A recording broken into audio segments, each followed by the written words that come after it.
Bonjour, dans cette vidéo, je vais vous parler de la définition de l'agoraphobie. Alors, c'est un médecin autrichien qui vit à Berlin qui, le premier, va donner la définition de l'agoraphobie. On avait auparavant des doutes sur ce problème de santé qu'on va appeler une névrose, même si aujourd'hui on dit trouble anxieux plutôt que névrose. Est-ce qu'on doit dire maladie? Enfin bon, c'est pour moi pas tellement le sujet. On avait donc auparavant quand même un petit peu des doutes, mais on associait ce problème à une névrose en général ou rattaché à d'autres problèmes. Il semblerait que Pascal, le penseur philosophe français, ait été atteint aussi d'agoraphobie. Ce médecin, Karl Westphal ou Westphal, je ne sais pas comment on prononce en allemand, est installé à Berlin et il s'aperçoit que plusieurs de ses patients manifestent vraiment de grands problèmes pour traverser les places publiques, même si on pourra revoir que ce terme de public peut poser problème. Et donc, il décide d'appeler ce problème de santé agoraphobie. Il y a deux mots grecs, l'agora qui est la place, et phobie qui signifie terreur, frayeur, très grande peur. Euh, on est en 1872.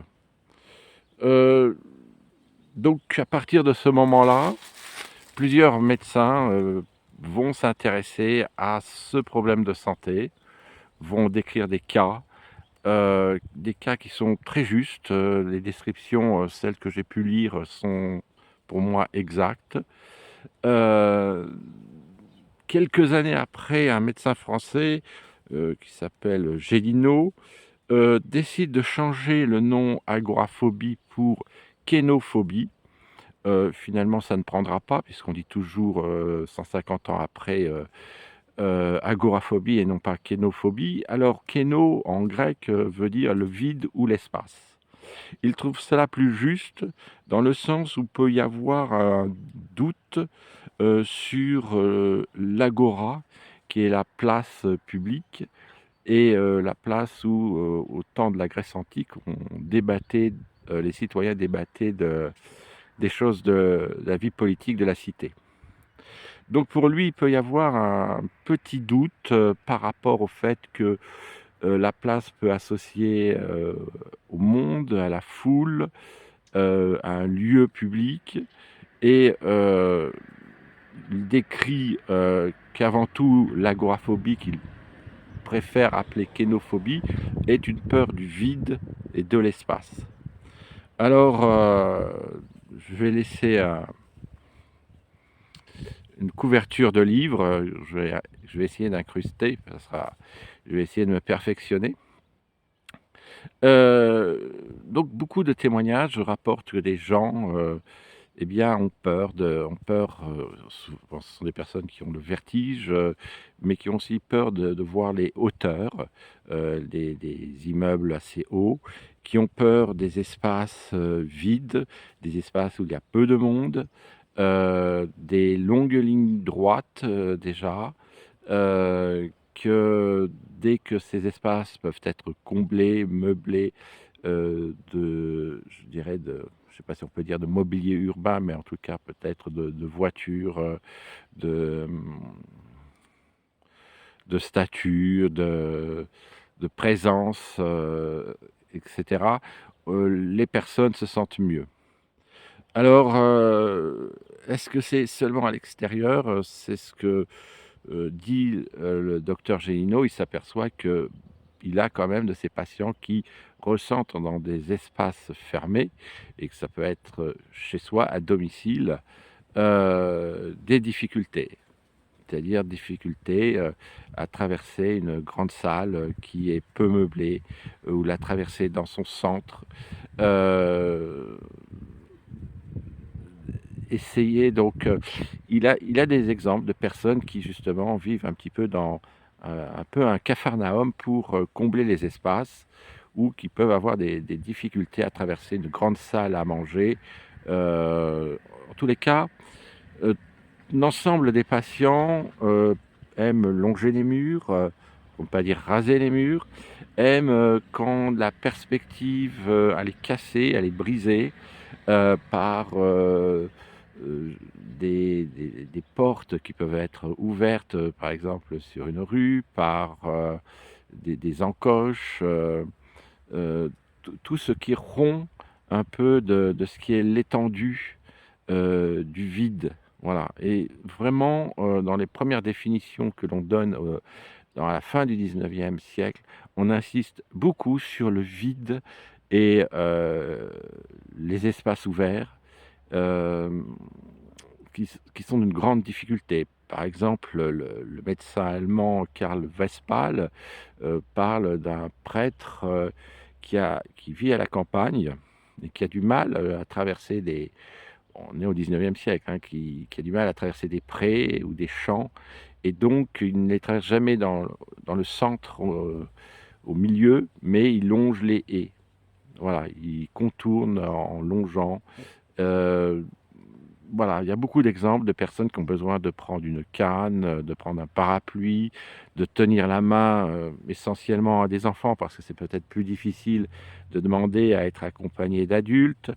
Mais déjà, enfin, prendre la main d'un adulte, mais déjà beaucoup de patients n'arrivent pas à sortir seuls et arrivent plus facilement à sortir accompagnés. Donc la définition, et moi c'est celle qui me convient, c'est la peur du vide, la peur de l'espace, qu'il soit vertical, mais ce qui est le plus gênant, c'est quand il est horizontal, et que ce qui peut adoucir cette anxiété, c'est justement quand tout cet espace est un peu brisé par un ensemble d'infrastructures, on va dire, urbaines ou à la campagne par des arbres, par des haies, et que les étendues apparaissent beaucoup plus petites. Et comme il est dit, ça peut ne pas être forcément à l'extérieur, mais à l'intérieur aussi, euh, tout ce qui est de l'ordre de la dimension de l'espace. Donc, euh, les autres peuvent être d'un grand secours, parce que certains sortent accompagnés, mais seuls, c'est difficile. Et donc, on va vraiment résumer l'agoraphobie à sa définition, enfin moi je la résume en tous les cas, à sa définition première, c'est-à-dire la place. Euh, voilà, il y a eu un petit doute par certains médecins du 19e sur le terme agora, parce que agora renvoie à l'idée justement d'un lieu public et éventuellement de la présence de personnes. Or, ce n'est pas ce qui caractérise l'agoraphobie, puisque ce qui caractérise l'agoraphobie, en fait, c'est le vide, c'est la vision euh, des espaces, des perspectives lointaines, comme ça, comme la vue se perd sur une rue droite, sur une grande place. Euh, donc c'est vraiment tout ce qui constitue, tout ce qui tourne autour euh, voilà, d'un vide horizontal, d'un vertige horizontal. Et, euh, et c'est ça sa définition pour moi. C'est la définition. Donc je l'ai déjà fait en amont, je le ferai en aval d'autres vidéos où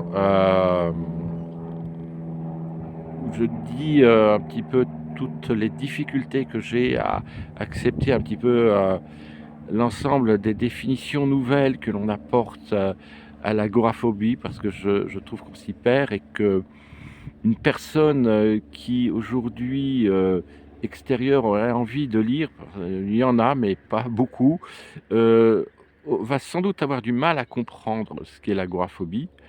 Euh, parce- je reviendrai sur l'ensemble des définitions, je l'ai déjà fait. euh, Parce que déjà, un, ce n'est pas ça pour moi. Enfin, les autres définitions hors de celle que je viens de dire, de la définition que je viens de dire dans cette vidéo.